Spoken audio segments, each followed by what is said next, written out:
शिष्यों के लिए आशीर्वचन स्वरूप जो शिष्य अच्छे से साधना करें, माँ की भक्ति करें, उस परब्रह्म परमपिता परमात्मा की ओर आगे बढ़े, इसके लिए आप भी आशीर्वाद स्वरूप 2 शब्द अर्पित करें भगवान जी। बहुत शुभकामनाएं और ईश्वर कृपा हो गई कभी कभी कृपा हो, ईश्वर की असीम कृपा हो। तो ये साधना में अभी 95% लोग या तो मनमाने साधना कर रहे हैं या सोचकर के कर रहे हैं या किताब नहीं पढ़ रहे हैं। ऐसे लोग कहते हैं कि जैसे कि बड़े भयानक जंगल की तगड़ंडी में चल रहे हैं। उनको शंका भी है कि वास्तव में ये मंत्र सही है कि नहीं है। उनको ये शंका भी है कि देवता प्रकट होते हैं और भक्तों की मनोकामना पूर्ण करते हैं कि नहीं। ये कई प्रकार की और बड़े बड़े ज्ञानियों को भी शंका हो जाती है। भगवान के साथ में साक्षात रहते हुए गरुड़ जी को शंका हो गई कि भगवान है यही है, इनसे ज्यादा पावर तो मैं रखता हूँ, भगवान के बंधन से मैंने छोड़ा है, तो ये भगवान बनता के पास।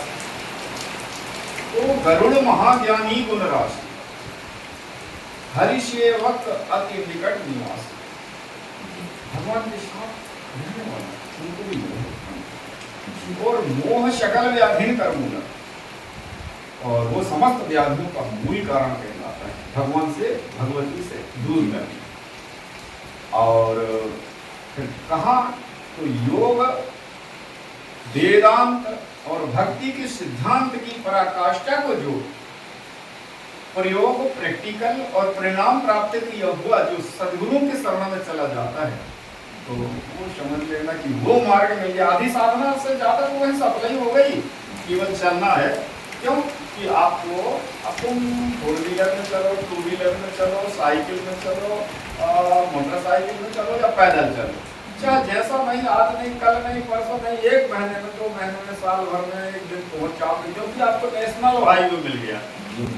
और जितने वेद और पुराण पढ़ोगे उनमें संख्या ही संख्या भरी हुई। हमारे जीवन में नाना प्रकार के दिन है, तो हमारे थोड़ा सा मिला हुआ है, तो सारे तत्व है जो 4 वेद, 6 शास्त्र, 18 पुराण, 3 उपनिषद, वेद शास्त्र, तंत्र शास्त्रों को पढ़ोगे तो वो निष्कर्ष पे यहीं आओगे, यहीं से चलोगे।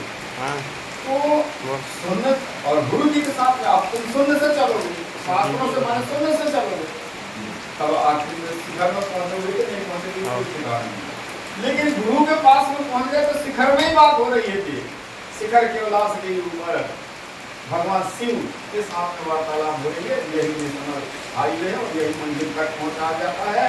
भक्ति में समाधान होता, तुम कितने ही वेद पुराण पढ़ो, यज्ञदान तपोधीर्मान वेदाध्ययन कर्म भी नहीं दृष्टुम अहम शक्यो मद भक्ति विमुखई सदा।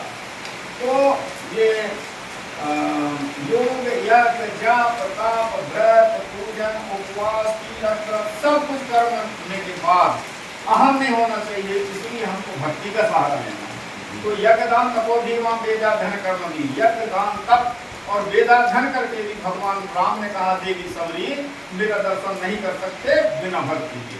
और भक्तिवंत अति नीच प्राणी मोह प्राण अशमवानी, अति नीच कुल में भी जन्म है और वो भक्तिवंत है तो मुझे प्राणों के समान किए है। देवी आपने जो इस पद को प्राप्त किया, योगी वृंद दुर्लभ गति जोई तो आज सुलभ भई सोई। वो आज जो बड़े बड़े ऋषि मुनि महात्मा योगियों को दुर्लभ है, वो आज आपको सुलभ हो गई। देवी सबरी तो फिर भगवान ने कहा देवी सबरी मांगो, तो वरदान कुछ मांगो। तो भगवान मैं क्या मांगू, बिना मांगे तो मुझे सब कुछ मिल गया। एक नीच या त्वं साक्षात प्रपश्यामि नीच वंश भवाप्य, हम मैं अपने नीच कुल में जन्म लेने पर भी आपका साक्षात दर्शन कर रही हूँ, या क्या साधारण अनुग्रह का फल है भगवान। लेकिन मैं यही चाहती हूँ कि आपकी भक्ति मुझे प्राप्त।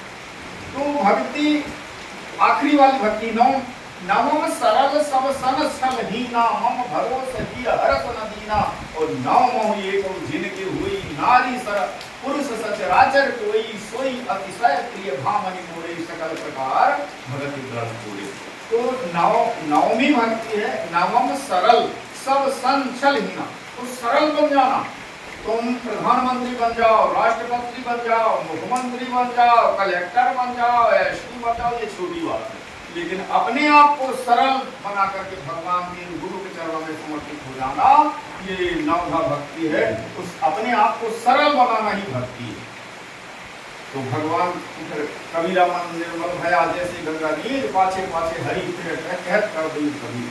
तो जितने ऋषि मुनि महात्मा भगवान वो नहीं गए भगवान को ढूंढने के लिए, भगवान उनको ढूंढ के आ गए। शबरी के आश्रम प्रभु गए, शबरी के आश्रम में ढूंढ के चले गए। तो बस अपने को ये जितने साधन है ये सब अपने मन को निर्मल बनाने के लिए है कि निर्मल जन मन सोई मोहि पावा, मोह कपट छल छिद्र बन भावा। निर्मल होता है मन जिसका, बस वही तो मुझको भाता है, और छल क्षुद्र कपट करने वाला खुद ही उससे शर्माता है। तो हमको अपने आप को साधन भक्ति और भजन करके इस मन को धोना है, और मन को धो करके बाद मन दिया तेन सब दिया मन के लाग शरीर, अब जीवन को कुछ नहीं कह गए दास कबीर। इस संसार में एकल तुम्हारा मन है जो भगवान को देना है। और तुम केदारनाथ में जाकर के, बड़े बड़े तीर्थ वर्गों के बड़े बड़े मठों में जाकर के भगवान के पास पहुंचकर मन घर भाग जाता है, बस उसी को तो देना भगवान को, और वही तो दे पाता मन। तो मन दिया तेन सब दिया मन के लाग शरीर, और ये शरीर मन के लाग जहाँ ले जाओ उसको वही चला जाता है। इसी प्रकार आत्मज्ञान होना जरूरी। सबसे पहले तत्व ज्ञान, इसके बाद में आत्मज्ञान, परमात्मा तत्व का ज्ञान अपने आप हो जाएगा। और इस परंपरा से, सदगुरु परंपरा से जो चलता है, तो उसके लिए फिर कोई चीज दुर्लभ नहीं है। अर्थ भी, धर्म भी, काम भी और मोक्ष भी, चारों पदार्थ उनके हाथ में आ जाता है। तो इसी प्रकार आपको नियम संयम में रखते हुए, भक्ति भजन करते हुए, माता रानी की, इनके लिए कोई नहीं कि नवरात्र आएगी जल्दी करेंगे हम, ड्यूटी भर दे दो सुबह दोपहर और शाम को, और फिर 24 घंटा उनका चिंतन मनन करते रहो, तो वही फल मिलेगा जो हम जो योगी लोग वर्षों करते हैं, वो तुमको जो 1 वर्ष करेंगे वो तुमको 1 मिनट में प्राप्त हो जाएगा। अभी कितने चलना है, कैसे करना है, ये ज्ञान हमसे बार बार प्राप्त करते रहेंगे। आजकल आधुनिक साधन है, और उसके माध्यम से गुरु दरबार में आने के बाद में और साधना भक्ति पारंगत रहें, और अपने गुरु का नाम गौरवान्वित करें, और आप अपने माता पिता का, अपने क्षेत्र का, ईश्वर देश का, धर्म का कल्याण हो, ऐसी शुभकामना आप लोगों की हो।